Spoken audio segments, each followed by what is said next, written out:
Bagaimana peranan para wali songo dalam mengembangkan agama Islam yang terdapat di bumi Nusantara kita? Langsung saja kita simak. Para ulama yang sangat berjasa dalam penyebaran agama Islam di Indonesia adalah wali songo atau wali sembilan yang disebarkan dengan jalan yang damai tanpa pemaksaan. Wali adalah sebutan bagi orang-orang yang berpengetahuan dan berpenghayatan agama Islamnya yang sudah mencapai tingkat yang sangat dalam dan sanggup untuk berjuang untuk kepentingan agamanya sendiri. Di samping mempunyai peranan yang sangat besar dalam penyebaran agama Islam di Jawa, wali songo juga dapat berperan sebagai penasihat raja ataupun pendukung raja-raja Islam yang berkuasa. Bahkan ada yang menjadi raja, salah satunya seperti Sunan Gunung Jati. Nah, untuk mengetahuinya kita harus bersatu masing-masing anggota dari wali songo ini. Yang pertama yaitu Maulana Malik Ibrahim atau yang biasa kita kenal dengan Sunan Gresik. Maulana Malik Ibrahim atau Sunan Gresik juga dikenal sebagai sebutan Maghribi atau Syekh Maghribi yang merupakan tokoh keturunan Arab yaitu putra Zainal bin Hasan Ali radhiyallahu anhu. Ia sangat berjasa dalam berdakwah di Pulau Jawa yang datang dari Jawa Timur pada tahun 1379 Masehi dan wafat pada tanggal 12 Rabiul Awal pada tahun 882 Hijriah atau pada bulan April 1419 Masehi dan dimakamkan di daerahnya yaitu di Gresik. Ia berdakwah dengan cara bergaul sesama anak negeri, berbudi, berbahasa lembut, ramah, tamah, dan berakhlak tinggi. Ia juga mendirikan pesantren yang merupakan tempat pendidikan agama Islam untuk menggembleng para siswa sebagai kader mubalighah untuk masa yang mendatang. Kemudian selanjutnya yaitu Raden Rahmat atau yang biasa kita kenal sebagai Sunan Ampel. Tentunya kita juga sangat mengenalnya. Nama kecil Sunan Ampel adalah Raden Rahmat. Ia berasal dari Campa yang kalau sekarang kita kenal dengan Jaumpa ataupun negara Kepulauan Aceh. Ia juga ikut mendirikan Masjid Agung Demak yang dibangun pada tahun 1401 Saka atau 1479 Masehi. Sunan Ampel juga berperan sebagai perencana berdirinya kerajaan Islam di Demak di Jawa yang beribu kota di Bintar. Raden Rahmat memiliki daerah Ampleden Tera dekat Surabaya dengan pusat kegiatan perkembangan agama Islam. Oleh karena itu pusat dakwahnya berada di Ampledenta, maka Raden Rahmat dikenal sebagai Sunan Ampel. Sunan Ampel mulai mengembangkan agama Islam di Jawa Timur dengan mendirikan pesantren Ampledenta. Pesantren ini digunakan untuk mendidik para pemuda Islam sebagai kader yang nantinya disebarkan ke seluruh pelosok yang ada di Pulau Jawa. Di antara siswa-siswa yang terkenal adalah Raden Paku yang kemudian dikenal sebagai Raden Sunan Giri. Raden Madum Ibrahim yang merupakan putranya sendiri yang dikenal dengan sebutan Sunan Bonang. Kemudian ada juga Masih Maunut atau Syarifuddin yang merupakan putranya sendiri yang kemudian dikenal dengan nama Sunan Derajat. Kemudian yang selanjutnya yaitu Syarifuddin yang kita kenal sebagai Sunan Derajat. Syarifuddin atau Masih Maunut yang dikenal dengan nama Sunan Derajat merupakan putra dari Sunan Ampel seperti yang kita bahas sebelumnya. Ia menyebarkan agama Islam di daerah Jawa Timur dan ia berjiwa sosial serta dermawan. Islam yang memberikan pertolongan kepada yang sengsara seperti membantu anak yatim piatu, orang sakit, dan fakir miskin. Sebagian ahli sejarah mengatakan bahwa Sunan Derajat adalah pencipta dari gendik paku. Kemudian selanjutnya yaitu Maulana Makhdum Ibrahim atau Sunan Bonang yang merupakan putra dari Sunan Ampel yang seperti kita bahas sebelumnya.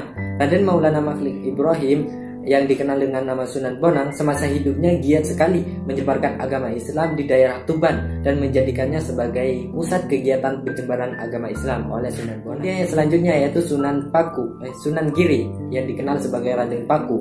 Sunan Giri disebut juga sebagai Raden Paku, Prabu Makkah ataupun Sultan Fatih. Beliau merupakan putra dari Maulana Ishaq yang ditugaskan oleh Raden Rahmat untuk menyebarkan agama Islam ke daerahnya yaitu Belambangan. Pada waktu itu masih memeluk agama Hindu. Di Giri ia kemudian mendirikan sebuah masjid dan pesantren yang menampung banyak murid dan dari berbagai wilayah. Sunan Giri mengirimkan utusan keluar Jawa seperti Madura, Pulau Bawean, Pulau Kangian, serta ke Ternate dan Haruku untuk menyebarkan agama Islamnya. Ia banyak menciptakan permainan anak-anak yang bernuansa Islam seperti ler-iler, jamuran, dan cuplak-cuplak suai. Yang selanjutnya yaitu Raden Masyahid atau Sunan Kalijaga. Sunan Kalijaga ini merupakan sunan yang mempunyai nama kecilnya yaitu Raden Masyahid adalah putra dari Tumenggung Sahur Wilantika atau Bupati Tuban. Sunan Kalijaga selain seorang wali juga dikenal sebagai mubalik, pejuang dan pujangga dan filosofi yang berjiwa besar. Ia termasuk mubalik keliling sehingga daerah penyebarannya tidak terbatas. Ia menyebarkan agama Islam adalah dengan melalui cerita-cerita wayang yang banyak dimasuki oleh ajaran-ajaran Islam. Jadi Sunan Kalijaga ini banyak menggunakan media perantara berupa wayang. Kemudian yang selanjutnya yaitu Ja'far Shodiq yang dikenal dengan sebutan Sunan Kudus. Sunan Kudus mempunyai nama kecil yaitu Ja'far Shodiq. Adalah putra dari Raden Mas Usman Haji atau Sunan Gunung di Jipang Panolan sebelah utara Biora. Daerah penyebaran Islamnya meliputi daerah pesisir sebelah utara Jawa Tengah dan mengajarkan agama Islam. Sunan Kudus berusaha mengikis habis pengaruh Hindu yang terdapat di sana. Tempat beliau mengajar agama diberi nama Kudus yang berasal dari bahasa Arab Quds yang berarti. Yang selanjutnya yaitu Raden Prawarta atau Raden Sunan Muria. Sunan Muria adalah putra dari Sunan Kalijaga. Nama kecil Sunan Muria adalah Raden Prawarta. Daerah penyebaran dakwah Islamnya berada di sekitar lereng Gunung Muria. Cara dakwah yang dilakukan oleh Sunan Muria yaitu memberkhususkan kepada rakyat jelata. Sunan Muria wafat dan dimakamkan di puncak Gunung Muria. Kemudian yang terakhir yaitu Sunan Gunung Jati yang memiliki nama Fatahillah. Sunan Gunung Jati mempunyai nama yang sangat banyak diantaranya yaitu Fatihillah, Muhammad Nuruddin, Faletehan, Syah Nurullah, Syarif Hidayatullah, Makdum Jati, dan Makdum Rahmatullah. Sunan Gunung Jati berasal dari Pasai, sebelah utara Aceh dan masih keturunan raja. Setelah menanamkan pelajarannya di Mekah, Fatahillah datang ke Demak karena Pasai sudah diduduki oleh Portugis. Kedatangan Fatahillah di Jawa diterima baik oleh kerajaan di Demak yang pada masa itu pernah diperintah oleh Sultan Trenggana pada tahun 1521 sampai 1549. Fatahillah diangkat sebagai panglima yang ditugaskan ke Jawa Barat. Di Jawa Barat ia menduduki tempat-tempat penting seperti Pantai Sunda Kelapa. Beliau mengubah nama Sunda Kelapa menjadi Jayakarta atau dengan artinya itu kota kemenangan pada tahun 1527. Usaha Fatahillah ini selanjutnya yaitu mendirikan kerajaan Banten dan kerajaan Cirebon. Perjuangan Fatahillah di Jawa Barat bukan hanya menyebarkan agama Islam tetapi juga melawan kedatangan kaum Portugis dari Malaka. Fatahillah wafat dan dimakamkan di Gunung Jati, di tepatnya yaitu di kota Cirebon. Sekian saja dari saya Novian Diko Saputra dari kelas 12 IPA 6. Kurang lebihnya mohon maaf. Jazakumullahu khairan. Wassalamualaikum warahmatullahi wabarakatuh. Agama Islam yang ada di benak kita tidaklah hadir begitu saja.